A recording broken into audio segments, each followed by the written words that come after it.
السلام علیکم ورحمۃ اللہ وبرکاتہ۔ جی، آج ہم لوگوں نے آیت نمبر 118 سے آیت نمبر 123 تک پڑھنا ہے، تو آج کا سبق ہم شروع کرتے ہیں۔ اعوذ باللہ من الشیطان الرجیم، بسم اللہ الرحمن الرحیم۔ وقال الذین لا يعلمون لولا يکلمنا اللہ او تأتینا آیہ۔ وقال، اور کہا، الذین، ان لوگوں نے، لا یعلمون، جو ہے نہیں علم رکھتے تھے، لولا، کیوں نہیں، یکلمنا، ہم سے کلام کرتا اللہ تعالیٰ، اللہ تعالیٰ، یکلمنا اللہ، اللہ تعالیٰ ہم سے کیوں نہیں کلام کرتا، او تأتینا، یا آتی ہمارے پاس، آیت، او یا تأتی آتی، نہ ہمارے پاس، آیت۔ کذالک، اسی طرح سے، قالا، کہا تھا، الذین، ان لوگوں نے، من قبلہم، جو ان سے پہلے تھے، مثل قولہم، انہی کے قول کی مانند، تشابہت، ملتے جلتے ہیں، قلوبہم، ان کے دل، قد بینا الآیات لقوم یوقنون، قد، تحقیق یعنی حقیقت کی بات یہ ہے کہ بینا، ہم نے کھول کر بیان کر دی، آیات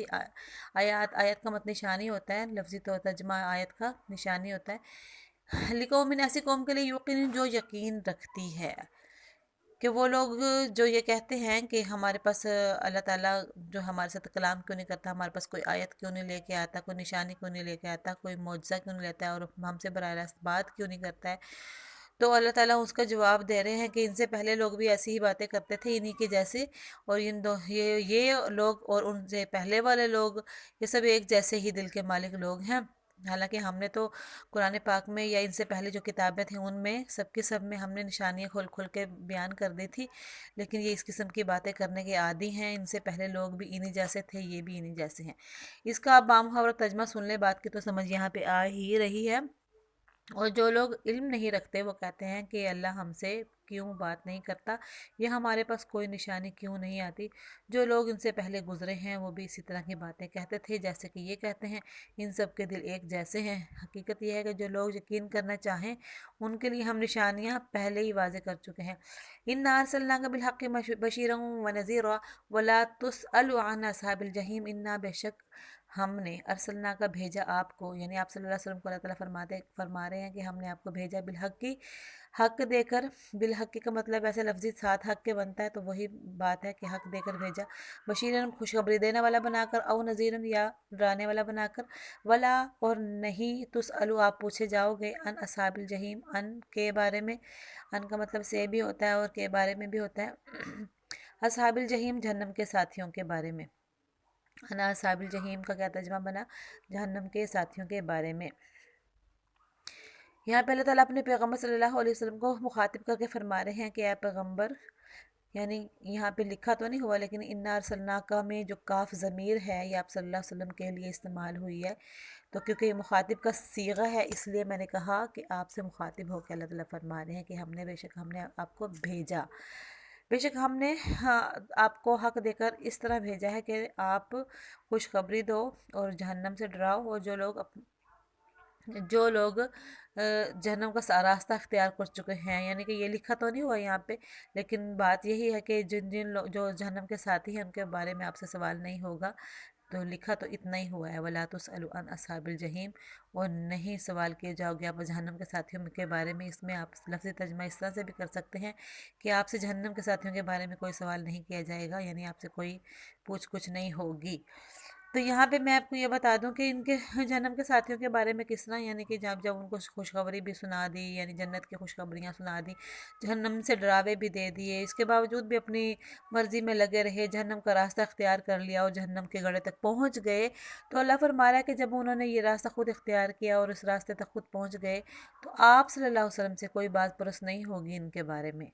ٹھیک ہے؟ تو یہ بات آپ کو یہاں تک سمجھ آ گئی ہوگی، کیونکہ اللہ تعالیٰ فرماتے ہیں کہ آپ کو پھر آپ کا پیغام، ہمارا پیغام آپ کو پہنچانا ہے صرف، یعنی کہ آپ نے صرف اتنا پہنچانا جتنا ہم نے آپ کو کہا ہے، باقی جہنم اور جنت کے فیصلے زبردستی سے تو آپ نہیں کر سکتے ہیں۔ ولن ترضا، اور ولن ہرگز نہیں، ترضا آپ راضی ہوں گے، ترضا راضی ہوں گے، ان کا آپ سے، یہودو یہودی، ولن نصارہ، اور نہ ہی عیسائی، حتیٰ یہاں تک کہ تتبعا آپ پیروی کر لیں ملتہم ان کے دین کی، اور ہرگز نہیں آپ سے یہود و نصارہ راضی ہوں گے یہاں تک کہ آپ ان کے دین کی پیروی نہ کر لیں۔ قل کہہ دیجئے انا بے شک ہد اللہ ہدایت اللہ تعالیٰ کی ہو الہدا وہی ہدایت ہے، والین البتہ اگر اتبعت آپ پیروی کریں اہواہم ان کی خواہشات کی، بعد الذی بعد اس کے کہ جو ما جاءکا بعد الذی بعد اس کے کہ جو جاءکا آ چکا آپ کے پاس من العلم علم سے، مالکا نہیں ہے آپ کے لیے، نہیں ہوگا آپ کے لیے من اللہ اللہ سے ہٹ کر اللہ کے علاوہ من ولین کوئی بھی دوست ولا نصیر اور نہ ہی کوئی مددگار۔ اور یہود و نصارہ تم سے اس وقت تک اللہ تعالیٰ فرما رہے ہیں آپ صلی اللہ علیہ وسلم کو کہ یہود و نصارہ آپ سے اس وقت تک راضی نہیں ہوں گے جب تک تم ان کے مذہب کی پیروی نہیں کرو گے، اور کہہ دیجئے کہ حقیقی ہدایت تو اللہ تعالیٰ ہی کی ہدایت ہے، اور آپ کے پاس یعنی آپ صلی اللہ علیہ وسلم کے پاس تمہارے پاس جو علم آگے ہے، اگر کہیں تم نے اس کے بعد بھی اگر لوگوں کی خواہشات کی پیروی کر لی تو تمہیں اللہ سے بچانے کے لیے کوئی حمایتی اور کوئی دوست نہیں ملے گا۔ دیکھیں اگرچہ آپ صلی اللہ علیہ وآلہ وسلم سے یہ بات ناقابل تصور تھی کہ آپ کفار کی خواہشات کے پیچھے چلتے،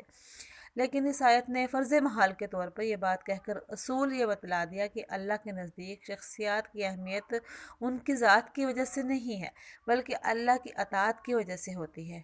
حضرت صلی اللہ علیہ وآلہ وسلم ساری مخلوقات میں سب سے افضل بھی اسی وجہ سے ہیں کہ اللہ کے سب سے زیادہ فرما بردار ہیں۔ الذین آتیناہم الکتاب یتلونہ حق تلاوتہ، وہ لوگ کہ جن کو ہم نے دی کتاب، یتلونہ اس کو پڑھتے ہیں، حق تلاوتی جیسے کہ اس کے پڑھنے کا حق ہے، جیسا کہ اس کے تلاوت کرنے کا حق ہے۔ اولئک یؤمنون بہ، وہی وہ لوگ ہیں جو اس پہ ایمان بھی رکھتے ہیں، یعنی کہ جنہوں نے حق ادا کیا ہے وہ کون ہے؟ وہ ایمان رکھنے والے بھی ہیں، یعنی عمل بھی کرتے ہیں۔ وَمَن یکفر، اور جو کوئی بھی کفر کرتا ہے بھی اس کا یعنی اس کتاب کا،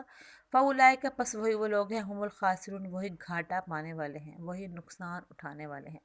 یعنی اللہ تعالیٰ فرما رہے ہیں کہ جن لوگوں کو ہم نے کتاب دی جبکہ وہ اس کی تلاوت اس طرح سے کرتے ہیں جیسا کہ اس کی تلاوت کرنے کا حق ہے، تو وہ لوگ ہی اس پر ایمان رکھتے ہیں، یعنی اللہ تعالیٰ فرما رہے ہیں کہ در حقیقت ایمان رکھنے والے ہی وہی لوگ ہیں جو تلاوت اس طرح سے کرتے ہیں جس طرح سے حق ہے، تو وہ وہی کر سکتے ہیں جو در حقیقت ایمان لانے والے ہوں، ہر کوئی نہیں کر سکتا۔ ایمان رکھنے والے، عمل کرنے والے ہی تلاوت کا حق ادا کرتے ہیں، اور جو اس کا انکار کرتے ہیں وَمَن یکفر بہ، اور جو اس کا انکار کرتے ہیں فَأُولَئِکَ هُمُ الْخَاسِرُونَ، تو ویسے ہی لوگ ہیں جو نقصان اٹھانے والے ہیں۔ اچھا جی، بنی اسرائیل میں جہاں سرکش لوگوں کی بہت بڑی تعداد تھی، وہاں بہت سے لوگ ایسے مخلص بھی تھے جنہوں نے تورات اور انجیل کو صرف پڑھا ہی نہیں تھا بلکہ اس کے تقاضوں پر عمل کرتے ہوئے حق کی ہر بات کو قبول کرنے کے لیے ہر وقت اپنے سینوں کو کشادہ رکھتے تھے۔ چنانچہ جب ان کو حضرت صلی اللہ علیہ وسلم کی دعوت پہنچی، ان حضرات کو یعنی کہ جو بھی جو ہے تورات اور انجیل پہ عمل کرنے والے لوگ تھے، ان کو جب دعوت پہنچی آپ صلی اللہ علیہ وسلم کی، تو انہوں نے کسی عناد اور ضد کے بغیر اسے قبول کیا۔ اس آیت میں ان حضرات کی ہی تعریف کی گئی ہے، اور سبق یہ دیا گیا ہے کہ کسی آسمانی کتاب کی تلاوت کا حق یہ ہے، یعنی کہ کوئی بھی آسمانی کتاب ہو، چاہے وہ تورات، زبور، انجیل ہو، تو کسی بھی آسمانی کتاب کی تلاوت کا حق یہ ہوتا ہے کہ اس میں لکھے ہوئے تمام احکامات کو دل سے مان کر اس پہ تعمیل کی جائے۔ اب چونکہ وہ تعمیل کرنے والے تھے، انہوں نے صرف پڑھا نہیں تھا بلکہ ایسے پڑھا تھا جیسے کہ حق ہے۔ حق ایسے ہوتا ہے کہ اس پہ عمل بھی کیا جائے، اس پہ ایمان بھی رکھا جائے۔ اب کیونکہ ان کا ایمان تھا تو انہوں نے اس کو قبول کیا، تو یہی وہ اصل لوگ تھے۔ آپ صلی اللہ علیہ وسلم کی نبوت کو قبول کیا، یہ نہیں سوچا کہ یہاں پہ جو جیسے کہ دوسرے لوگ عناد کر رہے ہیں، ضد کر رہے ہیں کہ ہمارے ہی قوم میں جیسے کہ بنی اسرائیل میں کیوں نہیں جو ہے نا یہ پیدا ہوا نبی، یہ تو ہمارے ہی پشت میں چلا آ رہا تھا۔ نہیں، انہوں نے کتابوں پہ عمل کیا، اللہ تعالیٰ کی بھیجی ہوئی جو انہوں نے کتابیں پڑھ رکھی تھی ان پہ عمل کر کے، کیونکہ ان میں لکھا ہوا تھا کہ ایسا نبی آنے والا ہے کہ جس کی اطاعت تمہیں کرنی ہوگی اگر وہ تمہاری زندگی میں آ جاتا ہے، اور اس کی جو نشانیاں تھیں آپ صلی اللہ علیہ وسلم کی وہ بھی ان کتابوں میں لکھی ہوئی ہیں، تو انہوں نے ان پہ عمل کیا۔ تو کیا بتا رہے ہیں اللہ تعالیٰ یہاں پہ کہ در حقیقت تورات پر ایمان رکھنے والے وہی ہیں جو اس کے احکامات کی تعمیل میں آپ صلی اللہ علیہ وسلم پر ایمان لاتے ہیں۔